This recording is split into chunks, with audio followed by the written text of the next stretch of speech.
Bonjour, bonjour à toutes, bonjour à tous. Merci de nous avoir rejoints pour ce webinaire aujourd'hui. À moins de 10 mois de la réforme de septembre 2026, j'espère que vous anticipez sereinement la mise en conformité. J'ai le plaisir d'accueillir aujourd'hui Air France, avec qui nous collaborons depuis maintenant 10 ans. Donc, je vous présente nos invités spéciaux aujourd'hui. Hubert de Dampierre, directeur transformation finance. Bonjour Hubert. Bonjour tout le monde. Et Nassim Amrouni, chef de projet. Bonjour Nassim. Bonjour à tous. Et m'accompagne également aujourd'hui notre panel de spécialistes que si vous nous avez déjà rejoints auparavant, que vous devez commencer à connaître. Raphaël Brest, directeur général produits et technologies. Sandy Vautier, ingénieur développeur. Et Caroline Lecomte, engagement manager. Nous avons un programme assez chargé aujourd'hui, très ambitieux. Donc nous commencerons par échanger avec l'équipe Air France sur leur parcours de conformité. Ensuite, nous ferons le point sur les dernières évolutions réglementaires avant de faire une démo de notre PA. Nous parlerons aussi phase d'implémentation dans les prochaines étapes et guide pratique. Et puis, Raphaël, notamment, nous partagera notre vision, donc l'après 2026, les grandes tendances du marché en matière de conformité. Et je reviendrai ensuite sur les avantages de notre plateforme. Et en fin de séance, donc nous garderons un peu de temps pour répondre à vos questions. Cependant, n'hésitez pas, n'attendez pas la fin, n'hésitez pas à envoyer vos questions à tout moment, dès maintenant, via la fonction chat que vous trouverez dans la barre Zoom. Normalement, c'est juste en haut. Sans plus attendre, je vais passer à l'entretien avec l'équipe Air France. Donc, Hubert et Nassim, encore une fois, bienvenue. Merci de nous avoir rejoints aujourd'hui pour parler de votre parcours. Et on va rentrer tout de suite dans le vif du sujet en parlant un petit peu de l'initiation, on va dire, le début du projet, la préparation face à l'échéance de septembre. Et donc, ma première question porte sur la manière dont vous avez démarré le chantier et plus particulièrement, comment est-ce que vous avez géré l'imbrication complexe des deux volets du mandat, donc l'e-invoicing et l'e-reporting. Oui, donc bonjour à tous. Donc moi je suis Hubert de Dampierre, je suis directeur transfo du groupe Air France, transfo Finance. TradeShift et Air France, c'est une longue histoire hein, qui a débuté en 2016 ou 2015, enfin il y a une dizaine d'années, on va dire. Mais à l'époque, on était un peu précurseurs. Et ce qui nous avait plu dans le choix de TradeShift, c'était cet esprit un peu start-up, réactif de TradeShift, qui est resté malgré les réformes, enfin malgré les nouveaux clients de TradeShift. Nous, voilà, on a toujours demandé à TradeShift de garder cet esprit réactif, efficace, qui nous permettait de résoudre les problèmes le plus rapidement possible. Donc c'est une aventure qui a commencé en 2016, mais à l'époque c'était plus un outil de réception des factures. Puis cette réforme est venue se greffer. Et à ce moment-là, on a demandé à TradeShift, est-ce que votre stratégie est de devenir une PDP? À l'époque, ça devenait les PDP. TradeShift nous a dit bien sûr. Donc, lorsque la réforme est arrivée, on a conservé TradeShift. Donc, ça n'a pas été un énorme stress que de contractualiser, puisque c'était déjà contractualisé. Enfin, on ne sait pas. Voilà. Enfin, on n'a pas refait un appel d'offres. On a conservé TradeShift qui était bien connecté avec notre SAP. Néanmoins, on a fait appel à un cabinet, à des consultants. On a structuré le projet. On a cherché un sponsor qui était le DG Finance, hein, parce qu'on lui a expliqué que c'était un projet hyper structurant.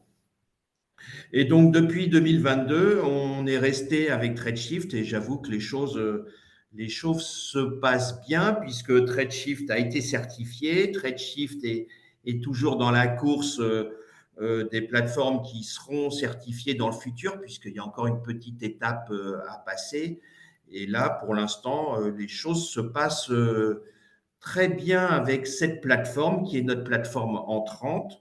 Euh, donc voilà, qui est conforme à nos attentes, qui répond à notre exigence.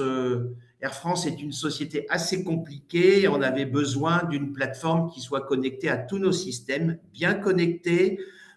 C'est pas un projet qui est facile, mais pour l'instant, ça se passe bien. Euh, je travaille sur ce projet avec Nassim, qui est à ma droite, à votre gauche peut-être. Si tu as quelque chose à Oui, bon, rajouter. en quelques mots, hein, c'est qu'on a initié, nous, de notre côté, avec Redshift, le projet de mise en compliance en fait, des flux qui étaient déjà existants, parce que comme l'a évoqué Hubert, on travaille avec Redshift, un groupe Air France KLM travaille avec Redshift depuis environ une dizaine d'années, avec des flux de dématérialisation de factures sur la partie P2P qui était déjà en place pour différentes entités au sein du groupe Air France KLM. Donc depuis 2022, on travaille sur la mise en compliance, la mise en conformité de ces flux qui étaient déjà existants. Et effectivement, on apprécie vraiment le support de Redshift, la flexibilité, l'accompagnement sur la mise en place technique et fonctionnelle de Redshift, un peu comme l'a évoqué Hubert, hein, cet esprit startup où très souvent, quand on a besoin de fonctionnalités supplémentaires, de besoins techniques supplémentaires ou autres en lien avec des besoins métiers, en fait, hein, Redshift répond très souvent à nos demandes. Et puis globalement, après, si on vient regarder comment est-ce qu'on a traité le sujet sur la partie e-invoicing et e-reporting, il y a plusieurs spécificités en fait. La première, c'est que sur la partie e-invoicing, on est plutôt sur une logique à distinguer des flux B2B France et B2B international, comme on l'a fait depuis un bon petit moment. Et puis sur la partie e-reporting, là, c'est un petit peu plus complexe. On est dans une logique à nous, Air France KLM, recevoir tout un tas de flux via différents autres canaux que Redshift, ou bien tout simplement que des flux dématérialisés. On reçoit du papier, on en recevra encore post-échéance 2026 par des fournisseurs français, on continuera à recevoir des emails. Donc là, on est vraiment encore en plein dedans sur la partie reporting ou sur la partie invoicing. On n'est plus très loin de la finalisation de l'ensemble de nos flux dématérialisés. Sur la partie reporting, on est encore en train de finaliser en fait l'architecture finale où l'objectif hein, et la plus grosse complexité, si je puis dire, sur la partie reporting, c'est de dire concrètement toutes mes factures qui me parviennent via d'autres canaux que mon flux Redshift. Hein, concrètement, ça peut être du papier, ça peut être du mail. Pour nous, Air France, ça peut être une facture qui est glissée dans un carton lorsqu'on reçoit une pièce ou qu'on est livré d'un quelconque produit. C'est de dire comment est-ce que j'arrive à faire ce e-reporting concernant ces factures qui me parviennent via tout un tas de canaux différents. Et c'est là où on travaille actuellement avec Redshift sur la mise en place d'une architecture la plus pérenne possible pour répondre aux requirements de la DGFiP concernant la notion de e-reporting. Voilà. Voilà. Alors, Merci. c'est vrai que pour nous, c'est très agréable de travailler avec cette plateforme. C'est vrai que vous l'avez constaté, il y a énormément de plateformes sur le marché. Je crois qu'il y en a plus de 100 qui se courent un peu après en ce moment. Nous, on a toujours, voilà, on a pris la décision de rester avec Redshift parce que les relations sont vraiment bonnes, mais tout n'est pas simple. Mais néanmoins, dès qu'on a un souci, dès qu'on a une problématique, on appelle Redshift, on appelle l'équipe de développement et très vite, ils résolvent notre problème. Et ça, moi, franchement, ça me plaît énormément parce que enfin, ça évite des délais, ça évite des questions. On a des relations hyper réactives. On n'hésite pas à s'appeler, à s'envoyer des WhatsApp, à résoudre les problèmes. Et j'avoue que c'est ce qui nous plaît. Bon, c'est vrai que Redshift, on était à l'époque sans doute l'un des premiers clients de la plateforme en 2016. Donc, il y a un lien assez fort qui s'est. Mais je pense que ce lien devrait être le même avec n'importe quel client de Redshift aujourd'hui, quoi. C'est vraiment une équipe réactive, une équipe qui est sympa, qui est compétente et franchement qui résolve nos soucis le plus rapidement possible. Je ne dis pas que les choses sont simples, hein. je dis que les choses se résolvent rapidement et efficacement, quoi. Et tu parles justement que les choses ne sont pas toujours simples, hein, bien évidemment. C'est dans le détail qu'on trouve de la complexité. Et pour revenir Ouais. un petit peu sur ces défis techniques, donc est-ce que vous pouvez nous en dire un petit peu plus sur ben, ceux que vous avez rencontrés et peut-être les difficultés particulières au cas d'usage, en fait. Donc il y a 36 cas d'usage, tous les prendre en revue. Est-ce qu'il y en a certains voilà, qui sont plus complexes et surtout vos cas spécifiques à vous, hein? Alors, d'un point de vue technique, je vais essayer d'y répondre sans forcément trop aller dans le détail, mais effectivement, on a rencontré plusieurs problématiques, mais si je tente de résumer, le principal défi, ça a été de pouvoir faire la transition entre les process existants, les outils qui sont déjà aujourd'hui en production, que ce soit des ERP Finance, des outils de middleware, des outils de démat comme Redshift, vers une solution qui soit conforme à la réglementation. Et c'est là vraiment où est la grosse complexité, c'est de dire, bah, aujourd'hui, j'ai des process, j'ai des outils, j'ai des ERP qui fonctionnent, qui sont en place, qui sont utilisés par tout un tas d'équipes et énormément de personnes. Et la problématique, c'est de dire, bah, comment je fais pour switcher de la manière la plus simple possible de ces solutions qui existent aujourd'hui vers une solution qui est compliant, vers un process qui est compliant et vers quelque chose qui répond légalement et fiscalement à l'ensemble des demandes de l'État français. Donc là, concrètement, pour une entreprise comme Air France, qui est une entreprise qui travaille sur différents métiers, hein, que ce soit la partie cargo, l'engineering en maintenance, le transport de passagers, et qui possédait tout un tas d'outils de gestion de factures, de réception de factures, incluant ou pas Redshift. L'objectif, ça a été finalement de se dire concrètement, qu'est-ce qu'il va falloir faire pour être compliant d'ici à 2026. Et la principale problématique, ça a été de se dire, et le choix qu'il a fallu souvent faire, hein, c'était de se dire, finalement, est-ce que je mets en place un tout nouveau processus où je réalise une refonte complète de mon processus d'intégration de factures P2P, c'est-à-dire que concrètement, je casse tout ce qui existe, hein, où je viens tout refondre et je viens tout recommencer à zéro, ce qui implique du coup un change très important donc sur la partie change management, où là on serait très sollicité, ou alors pour le coup, on serait plutôt sur une logique de viser uniquement la partie compliance sur le flux P2P. On travaille avec Redshift, où on s'attache à dire concrètement, l'objectif aujourd'hui, c'est juste d'être compliant.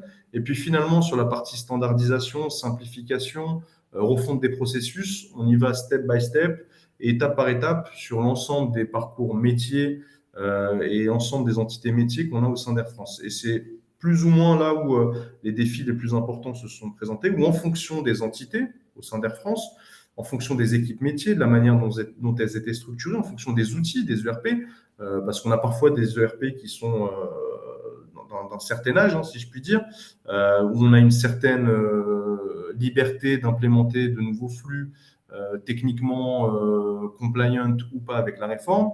Et en fonction de ces différents éléments, c'est là où en fait on a dû faire certains choix. Et puis concrètement, c'est ce qu'on a fait sur l'ensemble des mises en place techniques aujourd'hui. Et c'est le principal défi auquel il a fallu répondre depuis qu'on a démarré le projet courant 2022. Bon, donc tout ça pour dire que c'est un vrai projet transverse qui a impliqué les achats, la compta, les data, parce on doit nettoyer nos data, l'IT, la fiscalité, pas mal aussi. On a mis en place un Stirco projet euh, dont les échéances, enfin c'est tous les mois, alors qu'auparavant c'était tous les trimestres, mais là on a décidé de raccourcir dans ce délai. On est soutenu par le DG Finance qui prend ça très à cœur. On essaye aussi que nos clients et nos fournisseurs, dont certains sont pas forcément très stressés, alors qu'ils devraient l'être beaucoup plus à moins d'un an des échéances. Donc, on essaye de les inciter à avoir eux-mêmes leur propre plateforme et si possible Tradeshift. Euh, donc voilà, mais c'est pour dire qu'on a un vrai projet, enfin c'est un vrai projet au sein du groupe euh, et les gens sont très impliqués et même intéressés par l'avancée, quoi. Et voilà, on a un deadline à respecter et on souhaite le respecter. Et TradeShift nous aide parce qu'ils sont là et eux ont le même deadline que nous, quoi. C'est ça, et Donc on a voilà. parlé un petit peu de la collaboration, et puis ouais, bah, merci pour tes retours. On a toujours eu une excellente expérience à travailler avec vous et toutes les équipes. Bon, comme tu le dis, c'est pas toujours facile. Donc, est-ce que tu as quelque chose à ajouter sur la collaboration, ou peut-être on peut passer directement au conseil que vous donneriez à ceux qui commencent, enfin j'espère qu'il y en a plus, qui commencent à peine le projet maintenant, parce que comme tu dis, il reste pas longtemps. Donc, ouais, quels seraient est-ce que tu as encore des retours sur la collaboration, et quels seraient tes conseils, vos conseils? Très rapidement, c'est ce que je viens de dire, quoi. En termes de collaboration, c'est vrai que moi j'aime bien quand c'est hyper réactif, que les problèmes sont réglés du jour au lendemain. Enfin, souvent je dis le problème il sera à 14 heures et j'aime bien qu'à 14h15 il n'y ait plus de problème, quoi. Donc c'est vrai que TradeShift est assez réactif et ça c'est très très agréable, quoi. Et deuxièmement, de vraiment structurer le projet, mais quelque chose de transverse. Je le disais tout à l'heure, il faut que la FISCA soit intégrée, que l'IT évidemment, que la compta, les achats, les data, tout le monde soit dans la boucle. Qu'ils aient conscience aussi qu'on n'a pas le choix, que donc en termes de priorité, c'est toujours priorité enfin numéro un. Donc ça, c'est un peu mon rôle de leur dire, écoutez, non, vous n'avez pas le choix, il faut vous impliquer dès maintenant. Là, on est en novembre 2025. Ceux qui ne sont pas encore impliqués doivent l'être avant le 17 novembre, 17 heures, quoi. Il faut pas perdre de temps, quoi. Donc voilà. Je partage tout à fait ce que vient de dire Hubert, hein, c'est on est à moins d'un an du lancement effectif, de l'entrée en vigueur effective de cette réforme. Concrètement, si j'aurais quelques conseils à donner, hein, c'est de démarrer, mais le plus vite possible, s'entourer, comme l'a dit Hubert, des différentes entités support au sein de l'entreprise, bien s'entourer, bien structurer le projet, donc avec un vrai programme autour de différents axes, hein, la data, la partie, les sujets achats, compliance, TVA, fiscal, etc., etc.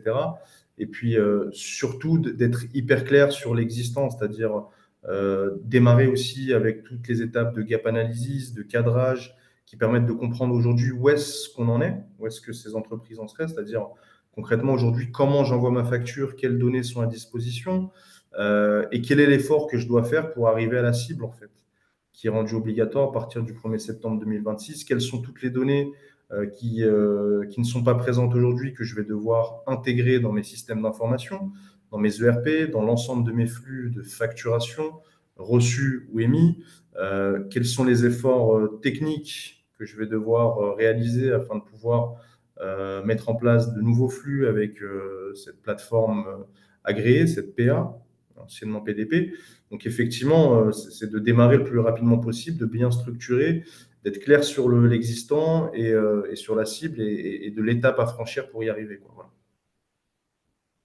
Merci Nassim, et bien, et merci Hubert, merci encore une fois à tous les deux pour avoir accepté de nous rejoindre dans ce webinaire. Ne partez pas, on aura peut-être des questions pour vous à la fin. Eh bien, je vais passer le relais à Sandy maintenant, qui va nous donner qui va faire un petit tour d'horizon sur les évolutions en termes de réglementation, et puis ben, aussi sur la partie technique dont Hubert et Nassim viennent de parler. À toi, Sandy. Bonjour tout le monde, merci Eugénie. Moi, je vais vous parler dans un premier temps de l'actu depuis l'été dernier. Donc, vous l'aurez entendu déjà dans la discussion qui a précédé, il y a une nouvelle terminologie qui est sortie l'été dernier. Donc, on ne parle plus de PDP mais de PA. Les OD sont devenus des solutions compatibles. L'été dernier, le gouvernement très occupé également la DGFiP est devenue l'autorité PEPL pour la France. Ça, c'est important parce que donc PEPL, c'est le réseau technique qui est le plus à même de supporter, de soutenir la réforme française. En devenant autorité People, la DGFiP a les moyens maintenant d'imposer, de réglementer le réseau pour qu'il réponde en fait aux exigences de la réforme, aussi bien sur ce qui est les adresses de facturation dans l'annuaire, les formats qui sont autorisés pour la France et ainsi de suite.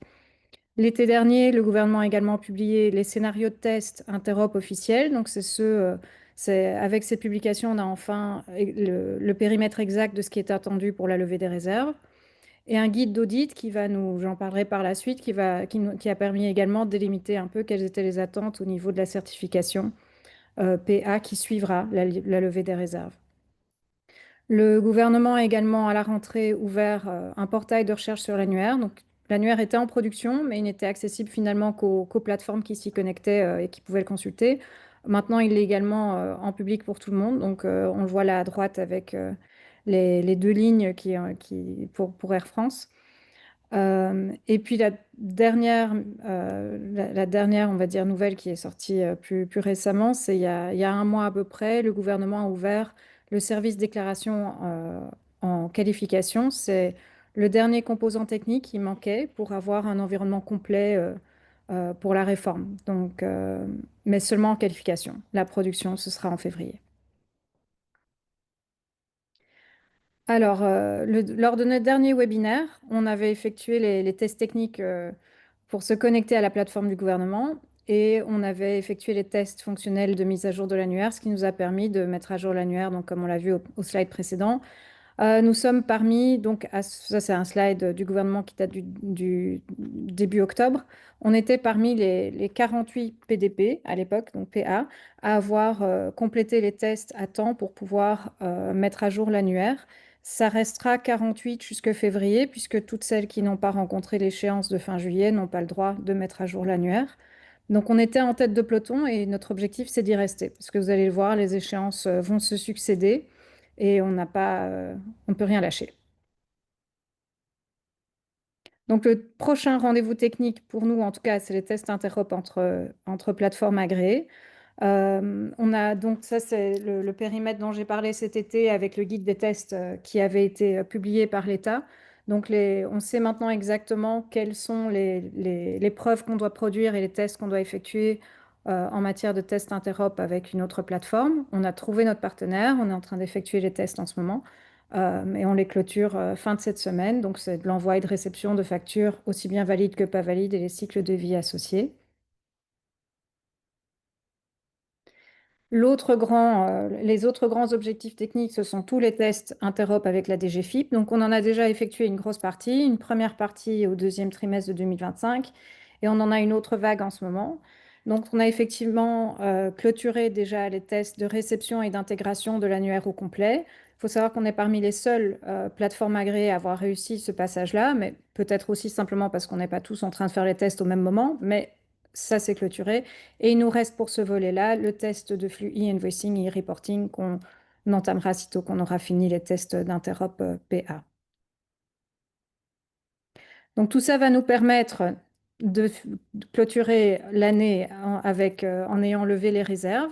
Il faut savoir que la plateforme au complet n'est disponible qu'en février 2026, au plus tôt. Et ça, ce ne sera vrai que pour les entreprises qui ont réussi à passer, donc toutes les PA qui ont réussi à passer la levée des réserves en fin d'année. Et à partir de ce moment-là, on aura donc le triangle qu'on voit à droite avec des PA qui savent interopérer entre elles, mais également avec la DGFiP en même temps. D'ici là, on ne peut pas faire ce genre de test. Ça laissera seulement 7 mois à nos clients et aux clients des différentes plateformes pour tester leur flux avant la mise en œuvre de la réforme en septembre 2026. Donc, étant donné que l'administration tourne à effectifs réduits sur la fin de l'année, qui sont de toute façon un nombre limité, et que la ligne d'arrivée est la même pour tout le monde, si on n'est pas en tête du peloton, on sera juste plus tard que février 2026. Mais ça laissera moins de temps à nos clients. Donc, comme je disais, on ne peut rien lâcher. Et une fois qu'on a levé les réserves, on doit passer l'audit de conformité. Donc ça, c'est pas toujours clair pour tout le monde, mais les tests qu'on présente au gouvernement identifient qu'on est capable de faire les bases de ce qu'ils attendent. Mais ils ne garantissent pas qu'on a rempli toutes les demandes de la réforme. Ça, c'est le but de l'audit de conformité qu'on doit faire par ailleurs, faire par une société externe et qui va vérifier qu'on héberge effectivement nos machines là où on a dit qu'on le faisait, qu'on a les logs nécessaires, les audits nécessaires pour garantir la sécurité des données qui transitent sur notre plateforme. Et ça, c'est un petit peu comme pour nos clients.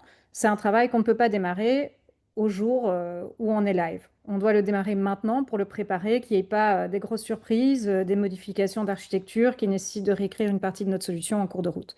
Et donc ça, c'est également un problème puisque la course à l'audit a commencé. Pour être audité en temps et en heure, il faut démarrer maintenant. Il n'y a que 3 auditeurs agréés par le gouvernement pour décerner cet audit. Il requiert d'avoir l'ISO 27001 que nous avons heureusement déjà, mais les exigences de l'audit sont par ailleurs encore en train de changer. Donc les auditeurs sont en permanence avec des échanges avec l'État pour essayer d'établir le périmètre final. Donc ces 2 échéances-là, enfin ces 2 enjeux, c'est notre calendrier et nos objectifs du moment. La course continue. Merci, merci Sandy. Et avant d'enchaîner, je vous propose une pause interactive avec ce sondage. Nous avions déjà posé la question à notre dernier webinaire en mai. Où en êtes-vous dans votre préparation de la réforme? Donc j'espère que vous allez tous répondre que vous avez démarré le projet. Deuxième option, en cours de contractualisation avec un prestataire. 3, on est en sélection. 4, on n'a pas encore commencé.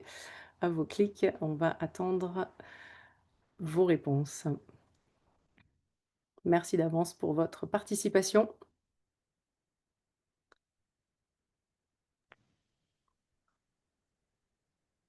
Très intéressant. Donc, il y en a encore certains d'entre vous qui sont en sélection. C'est peut-être pour ça aussi que vous participez à ce webinaire et que vous nous écoutez avec attention. Je vais donc enchaîner. Maintenant, nous allons passer à la démo et je vais passer le relais à Raphaël. Oh, pardon, avant, je voulais juste revenir brièvement sur les résultats du dernier webinaire. Donc les choses avancent, mais bon, encore peut-être pas assez vite. C'est la course, comme on disait. À toi, Raphaël. Merci beaucoup, Eugénie. Nous allons avoir 2 démonstrations, donc elles sont enregistrées. La première démonstration, c'est pour l'émission de facture, donc c'est la perspective du fournisseur. Alors, on a créé un visuel pour vous expliquer la démonstration avant de rentrer dans le vif du sujet avec le produit lui-même. Donc, nous sommes un fournisseur qui a un ou plusieurs ERP ou un ou plusieurs systèmes de facturation, ou alors des systèmes de facturation développés en interne avec des factures manuelles, ou alors une combinaison de tout ce qu'il y a au-dessus.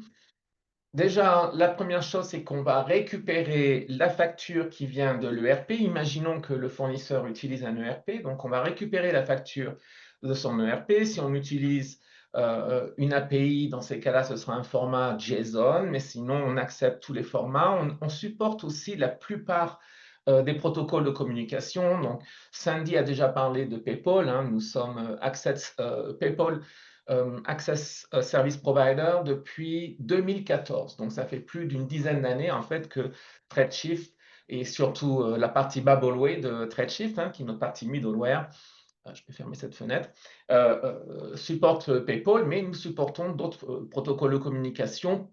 Là, pour l'exemple de la démonstration, on va utiliser un email, donc SMTP par exemple, pour envoyer la facture qui vient de votre ERP.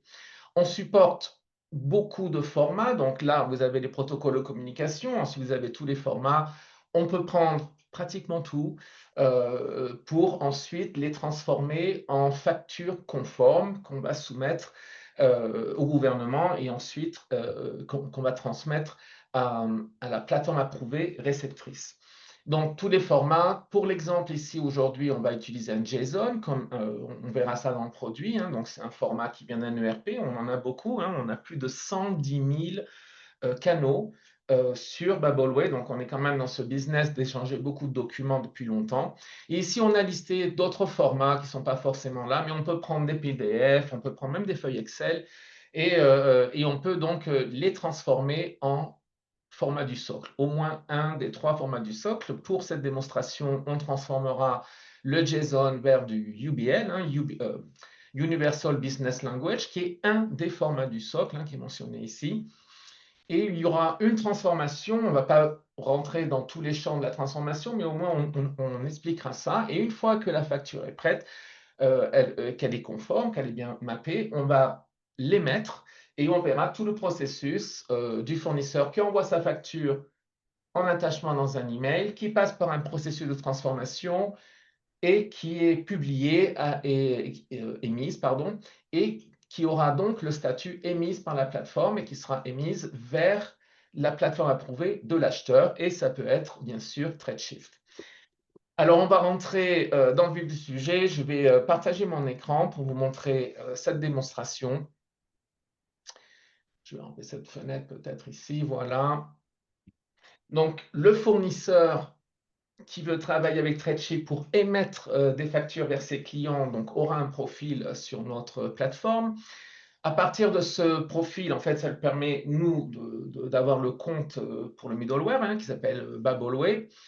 Alors, on va déjà vous montrer les différentes façons de recevoir les factures. Ici, on va les recevoir sur une adresse email. Donc, on a beaucoup de protocoles, mais on va choisir celui pour les emails, qui est le plus simple. Vous voyez qu'il y en a beaucoup d'autres, y compris PayPal. Dans les formats, donc vous avez le protocole communication, ensuite on supporte différents formats. Vous voyez ici des formats X12 qui est plus américain, mais UBL, UNCFAT, qui sont des formats européens. Le fournisseur devra envoyer sa facture sur cette adresse email qui a été configurée par TradeShift. Donc, toutes les factures fournisseurs iront sur cette adresse email. Sur le message entrant, donc la facture entrante, c'est une facture en JSON qui, généralement, c'est ce que vous avez des ERP ou alors des systèmes de facturation quand ils utilisent des API. Sinon, vous pouvez nous envoyer évidemment des feuilles Excel, le fournisseur peut nous envoyer des PDF. Donc ça, c'est pour vous montrer tous les champs qui sont disponibles des ERP. Pour le message sortant, celui après transformation, donc vous voyez ici qu'on a choisi un message en UBL 2.1. Donc vous voyez ici les champs UBL. Et ensuite, qu'est-ce qu'on va faire? On va aller dans la transformation pour faire le mapping, qui est la correspondance entre les fichiers de votre ERP en interne. Alors vous pouvez en avoir plusieurs. Dans ces cas-là, on va utiliser plusieurs canaux. Et ensuite, comment faire la correspondance avec le format UBL que je suis en train de vous montrer ici. Alors, la transformation, c'est une démarche ou alors c'est une tâche où on a côte à côte. Ici, vous avez la partie JSON, la partie ERP. Et ici, vous avez la partie format du socle. Donc, dans cette interface utilisateur, il est possible de simplement drag and drop, de rattacher, par exemple, issue date avec le champ correspondant dans le format du socle. Babbleway, qui est notre plateforme middleware qu'on utilise, on peut aussi vous aider avec du machine learning à faire des recommandations. Quels sont les mappings? Et quand vous voyez le nombre d'étoiles, c'est le niveau d'accuracy. En fait, c'est le niveau de confiance qu'on a, qu'on pense que vraiment le currency code qui vient de l'ERP, ça map avec le champ que vous devez avoir sur la partie facture. Je parle de facture du socle. Ensuite, si vous avez besoin de transformer, par exemple, votre ERP produit une date, mais une date de type anglo-saxon, donc ils vont commencer avec le mois, jour, mais dans des formats particuliers. On a un assistant, donc c'est un chatbot, qui est un robot qui est alimenté en intelligence artificielle. Il a déjà tout appris sur TradeShift, sur la PA et sur Babbleway, qui est la partie middleware. Donc ici, on lui demande comment on va convertir une date qui vient de l'ERP dans un format année, mois, jour. Voilà, c'est une question tout à fait simple. On la pose à cet assistant qui est disponible 7 jours sur 7, 24 heures sur 24, mais qui est vraiment très pointu hein, pour aider les utilisateurs. L'idée, c'est qu'en fait, c'est en self-service. S'ils le souhaitent, on peut avoir bien sûr des consultants qui vous font cette correspondance ou ces transformations, mais vous allez trouver dans Babbleway de nombreuses fonctions, un peu comme dans Excel, hein, vous pouvez convertir des montants, des dates, il y a d'autres fonctions, il y a une librairie complète afin de pouvoir faire la transformation entre le fichier ou le champ d'origine avec le champ de destination. Une fois que cette partie de configuration, donc là on va prendre l'email parce qu'on va maintenant qu'on a fait ce mapping, on va donc vraiment envoyer une facture. Donc on met l'adresse destinatrice. Pour qu'on se souvienne dans la démonstration, on va appeler cette nouvelle facture facture plateforme approuvée démo 20. Et on va rattacher le fichier. Alors, il faut savoir qu'en fait, on pourrait recevoir par des API de façon tout à fait automatisée ces factures. Ici, pour la démonstration, on va le faire manuel. C'est comme si quelqu'un vous envoyait une facture manuelle. Donc, dans le suivi, on voit que la facture 20 n'est pas encore arrivée. Donc, on va simplement rafraîchir l'écran. Et là, on voit qu'elle a été reçue dans notre plateforme. Et on voit ensuite que, comme on a fait le mapping, elle a été émise par la plateforme. Donc, en fait, elle a été reçue par la plateforme réceptrice de l'acheteur. Et c'est le statut que vous allez trouver sur les transactions individuelles. Alors, juste avant, il y a un point qui est quand même très important que je ne voulais pas oublier, c'est ici. Vous avez un onglet qui s'appelle « Historique des changements ».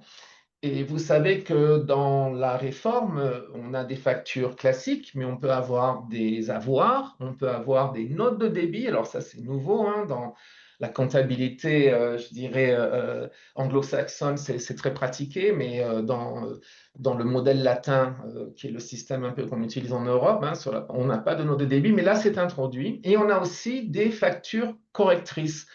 Sur cet onglet, vous trouverez en fait tout l'historique de la facture originale. Elle a pris un avoir, il y a eu des corrections parce qu'il y a eu des choses qui devaient être retirées de la facture. Mais sur cet onglet, vous allez retrouver tout l'historique et c'est vraiment nécessaire quand on comprend qu'il y aura beaucoup de changements et d'ajustements sur ces factures.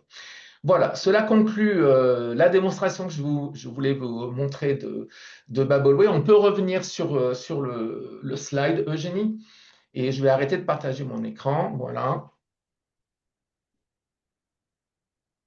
Et donc, c'est la démo qu'on vient de vous faire jusqu'au bout en 3 minutes. Hein. Donc, vous voyez tout ce processus qui est quand même en self-service. Vous-même, les fournisseurs peuvent créer aujourd'hui un compte gratuit. Hein. Vous allez sur babbleway.com, vous pouvez créer un compte. Pendant 30 jours, vous pouvez l'utiliser pour utiliser exactement les fonctionnalités que je viens de vous présenter. Donc, c'est important de le dire, hein, parce qu'il n'y a pas beaucoup de PA qui vont vous autoriser à faire des tests sur un compte gratuit pendant 1 mois. Voilà. Merci Merci Raphaël. beaucoup. Et en effet, 3 minutes chrono. Eh bien, je vais continuer la démo avec la PA réceptrice.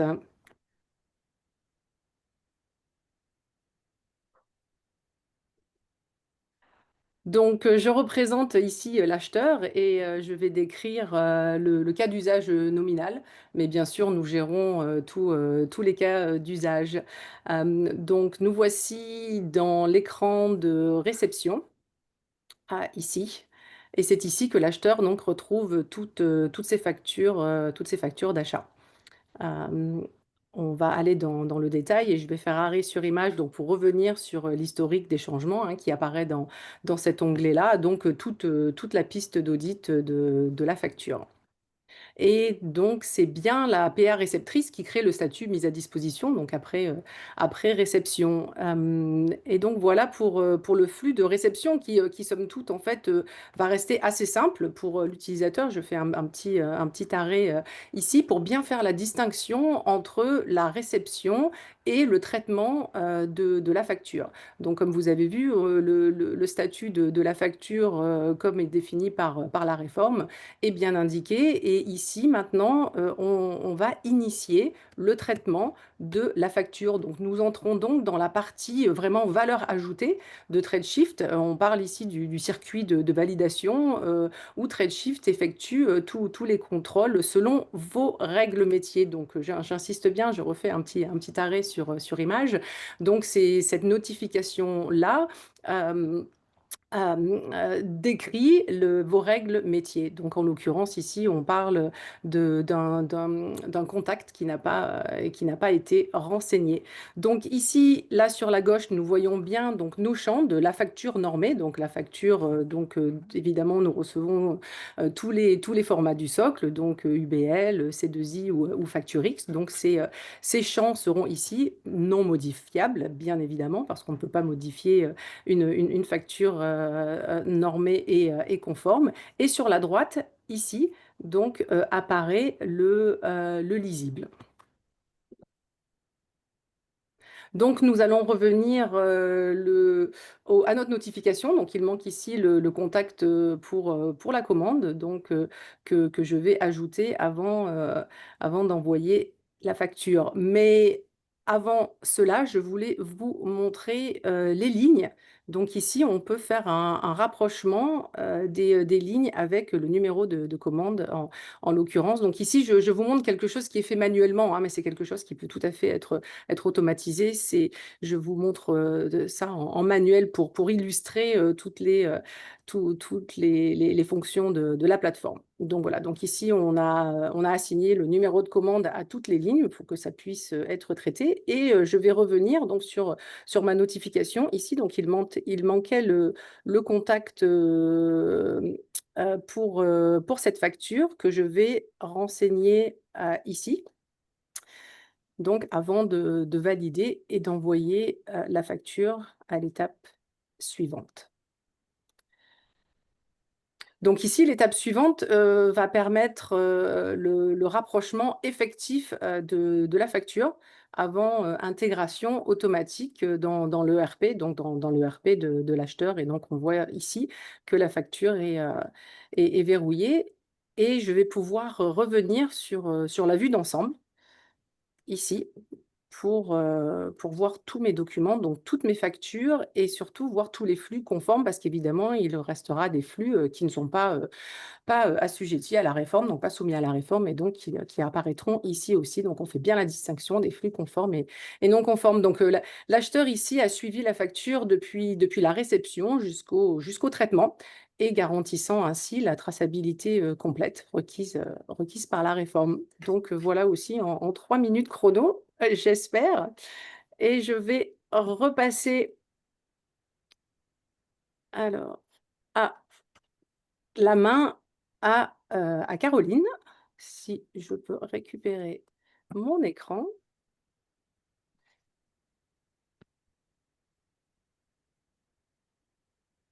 Voici. On voit encore ta démo. Ouais. Voilà. Ok. Parfait. Alors bonjour à tous, donc Caroline Lecomte, je fais partie de l'équipe Professional Services et j'exerce donc la fonction de chef de projet implémentation. Donc mon équipe intervient donc vraiment sur cette phase implémentation et de ce fait donc nous travaillons avec Air France main dans la main sur tous les chantiers donc qui sont prévus donc sur ce modèle de facturation. On travaille également avec d'autres clients volontaires. Le plus tôt sera le mieux, je dirais. Donc l'objectif de cette partie, c'est de vous aider à comprendre les principaux chantiers à anticiper. On va faire un côté, donc si vous utilisez déjà TradeShift et un côté si vous ne l'utilisez pas.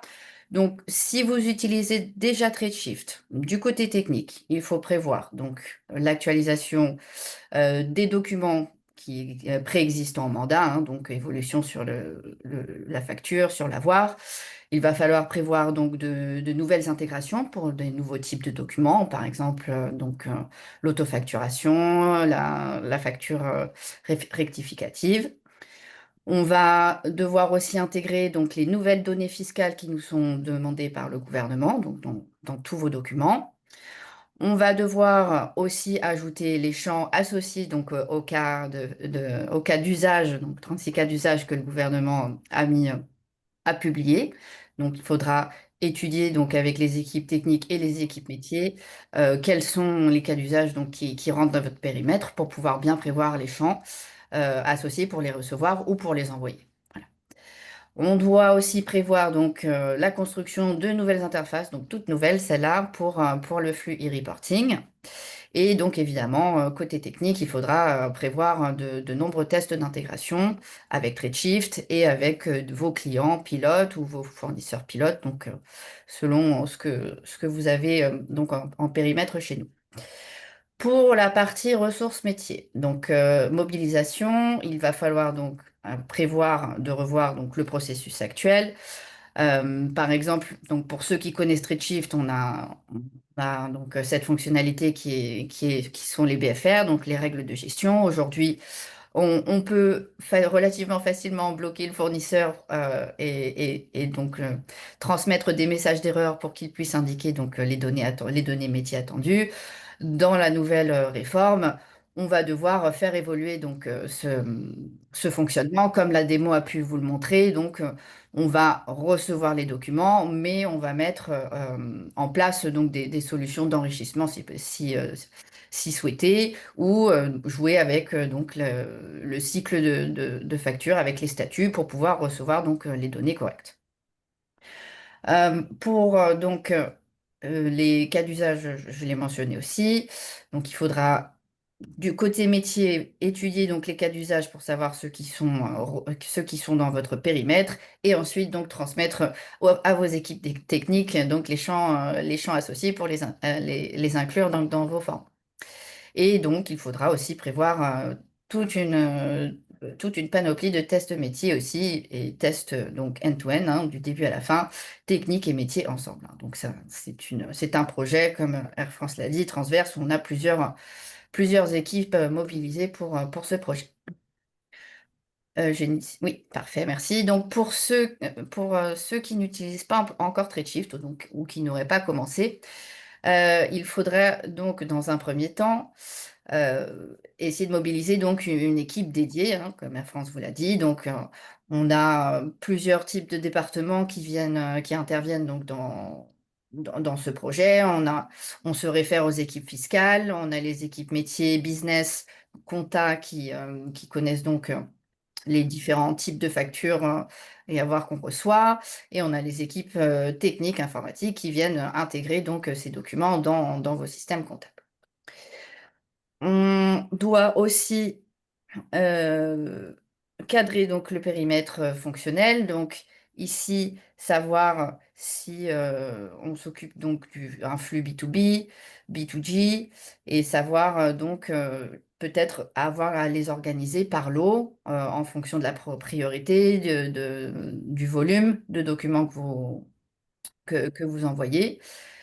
Il faudra prévoir donc une cartographie de tous les flux que vous avez aujourd'hui, donc Aziz, et ce qui va être le futur. Donc, savoir, par exemple, si donc les factures et les avoirs devront passer par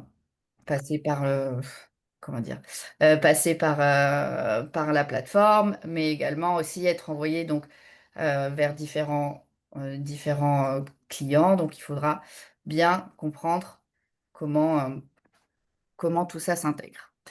Dernier point, donc il faudra prévoir, réaliser donc des ateliers de spécification, donc techniques, fonctionnels. On séparera les deux, mais on aura donc des ateliers qui seront ensemble. Il faudra toujours prévoir d'être mobilisé des deux côtés avec IT et métier. C'est vraiment ensemble qu'on y arrivera. Donc, pour faire simple, récapitulatif, important là, dès maintenant, de faire analyse des écarts. Ensuite, on met en place donc les systèmes qui nous permettront d'évoluer avec Redshift, avec les fonctionnalités que Redshift aura pour ce module-là. Mais le plus important et le message le plus important qu'on doit vous dire maintenant, c'est qu'il faut commencer, hein, comme Eugénie a pu vous le mentionner, comme Eugénie et Air France ont pu vous le mentionner, c'est un projet qui va être long. Donc, en termes de planning, ce qu'on peut vous proposer. Donc là, maintenant, nous sommes en novembre, le 17 novembre. Avec, comment dire, avec décembre et les congés, on imagine donc 1 à 2 mois de contractualisation, cadrage, donc dans l'équipe, avec l'équipe de vente. On démarre les ateliers de pré-cadrage. On prévoit ensuite de janvier à juin, donc de démarrer donc la solution donc PA, mais aussi il faudra prendre en compte la solution des non assujettis, donc PA, donc intermédiaires, donc qui seront sujets pas en 2026 mais en 2027. Donc il faudra prévoir une solution pour eux. Il faudra également prévoir une solution pour les non concernés. Par exemple, les internationaux, eux, ne sont pas concernés du tout. Donc, cette solution chez TradeShift vous permettra de gérer plusieurs types de flux pour différentes cibles. Et donc, tout cela sera bien géré avec TradeShift, donc dans les 6 mois, donc de janvier à juin. Et enfin, donc, on prévoit 3 mois donc, pour arriver jusqu'à septembre 2026, où là, on inviterait nos clients à faire des tests, le plus de tests possible avec les fournisseurs et avec les clients qui sont prêts. Normalement, à 3 mois, j'espère que tout le monde sera en passe de pouvoir faire des tests de sorte à ce qu'il n'y ait pas de surprise en septembre 2026, qu'on ait déjà eu une bonne phase tous ensemble pour faire des tests et pas avoir justement, comme je dis, de surprise le 1er septembre 2026. Voilà. C'est tout. Merci Caroline. Eh bien, je vais repasser la parole à Raphaël qui va nous parler de ce qu'il se passera après septembre 2026. Raphaël.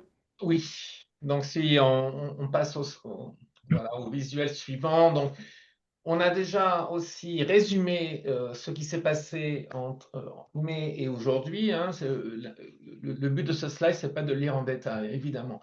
Donc, il sera partagé avec ceux qui sont venus sur ce webinaire. Mais quelque chose qu'a dit Nassim, hein, c'est qu'une fois qu'on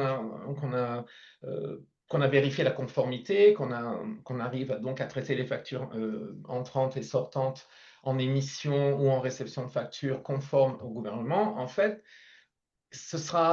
l'enjeu, ce sera plus sur la partie interface utilisateur, les services ajoutés. Donc, vous avez vu qu'on avait une étape d'enrichissement de factures entrantes. Parce que le gouvernement ne peut pas faire la provision de tous les champs qui sont nécessaires par règle métier. Donc, il y a des sociétés clientes chez nous qui n'approuvent pas les factures à payer tant qu'il n'y a pas le requester ID, c'est-à-dire la personne qui a fait la demande d'achat. Ils veulent le POID à la ligne, qui est supporté par le format, évidemment, mais parfois, ils vont demander un cost center, un General Ledger Account, qui ne sera pas disponible dans le format et qu'il faudra donc enrichir. Donc, il y a des services de valeur ajoutée comme le rapprochement commande, facture, livraison. Ensuite, vous avez les services ajoutés pour la partie approbation des factures. Donc, c'est vraiment cette ligne.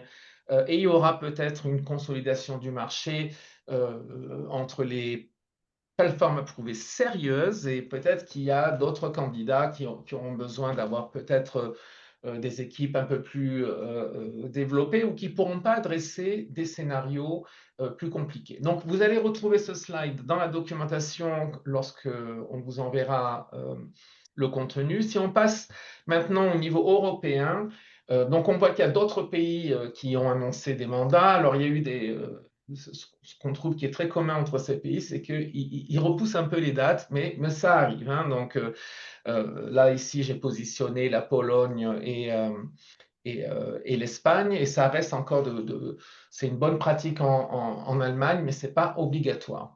Alors, VAT in the digital age, hein, il va y avoir des confirmations au premier trimestre 2026 du calendrier. Les mandats transfrontaliers, donc ça a été reporté, mais au lieu d'être 2028, c'est 2030, mais ça arrivera. Et ensuite, les pays sont toujours en mesure de mettre, leur propre mandat et avec leurs propres règles. Donc, on trouve dans tous les mandats, par exemple, la notion de facture correctrice, hein, qui est corrective invoice. Mais par exemple, la Pologne, ils veulent avoir des montants négatifs, alors que les autres corrective invoice vont avoir des montants positifs. Ils veulent aussi garder l'ordre des lignes de facture. Alors ça, ce sont des réglementations spécifiques au pays qui se rajoutent sur la partie interopérable ou sur la partie format. Donc, GENA, donc c'est un groupe de réflexion hein, sur le futur de la facture électronique. On pense que l'analytique, ça va être très important puisque donc on le fait déjà évidemment chez TradeShift. Nous avons une solution reporting analytique qui permet de traiter des millions de documents en quelques secondes avec tous les filtres. Mais ce sera nécessaire que les plateformes approuvées, une fois que vous avez des centaines de milliers de factures, soit entrantes, soit sortantes, voire des millions au bout de quelques années, que vous soyez toujours en mesure de pouvoir faire des reports et même réconcilier le e-reporting avec vos propres données, en sachant que le e-reporting, c'est la même chose que ce que je vous ai montré dans les tables de correspondance, c'est que vous pouvez prendre des factures de d'acquisition intracommunautaire, vous pouvez prendre des factures domestiques et faire la table de correspondance avec le e-reporting en utilisant le même outil que je vous ai montré auparavant, qui était donc Babelway.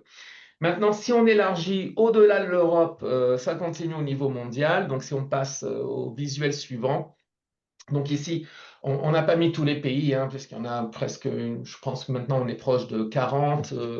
Il y a des mouvements dans Middle East, hein, donc au Moyen-Orient, aussi en Asie. Hein, j'ai entendu parler de Taïwan qui arrive. Et on arrive à résumer un peu tous les modèles hein, de Continuous Transaction Control, hein, donc le CTC. Donc ici, la France qui est quand même très particulière dans son modèle, hein, le modèle interopérabilité. On pense que dans le futur, il y aura de l'interopérabilité entre les pays de la communauté européenne. Hein, donc on parle de 27 pays dans le projet VIDA.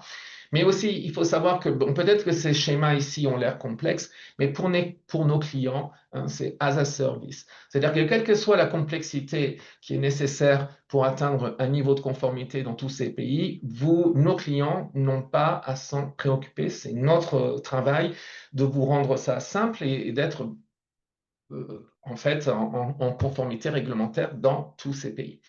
Voilà, donc j'espère que je n'ai pas trop pris de temps. Il nous reste 3 minutes, donc Merci, merci Raphaël. Oui, donc 3 minutes, je lance voilà, une dernière question. Merci d'avance pour vos réponses. Quel est le périmètre géographique prioritaire pour l'implémentation de votre PA? Alors, est-ce que vous avez un focus sur simplement la conformité légale donc en France, donc contexte franco-français? En deuxième option, c'est un contexte plutôt européen. Et en troisième option, c'est international, donc avec une ambition globale. Donc, à vos clics, on va attendre vos réponses avant de continuer.